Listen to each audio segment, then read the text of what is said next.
This is a Drafthouse Diary for Sunday, January 11th, 2026, when I went to the Alamo Drafthouse at Littleton's Aspen Grove to see Avatar: Fire and Ash.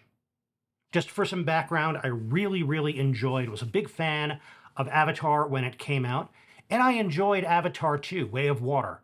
Avatar 3, Fire and Ash, was a bit of a disappointment. One of my criticisms of Avatar 2 was that by the last act, it was repeating itself in its action beats and in its plot progression. I didn't really see that in Fire and Ash, but it did seem to be repeating the previous two movies much more than Way of Water did.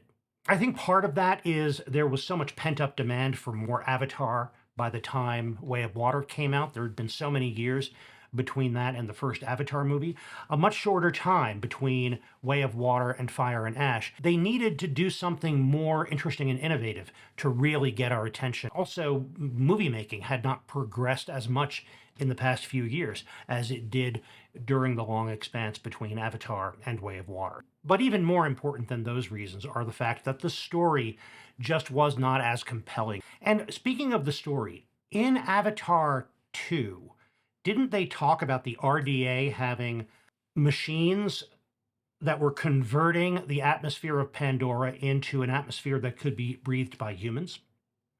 If so, then why was something that would enable humans to breathe the natural air of Pandora such an important MacGuffin, such a plot driver in the third movie? Am I misremembering Way of Water, or did they just pivot and forget about the fact that they had established that? I don't want to be too negative about this movie. I enjoyed it very much, and I'm certainly going to see another Avatar movie when it comes out. One other question, though. Was the movie supposed to look like that? I know that Cameron was doing some interesting things with high frame rates, but there were big chunks of the movie that looked like they were video game cutscenes from 10 years ago, or watching a movie on a cheap television with motion smoothing turned on. It was very distractingly uncinematic and not a great viewing experience. So it's great to experiment, but I think it was to the detriment of this movie. The pre-show for this screening was simple but good. We got another look at the Saturday Night Live bit about the papyrus font being used for the Avatar titles, but then most of the pre-show was a previously on Avatar from Master Pancake, which was, as usual, very funny and very useful. Thank you for joining me for this Drafthouse Diary. I will be back soon with more.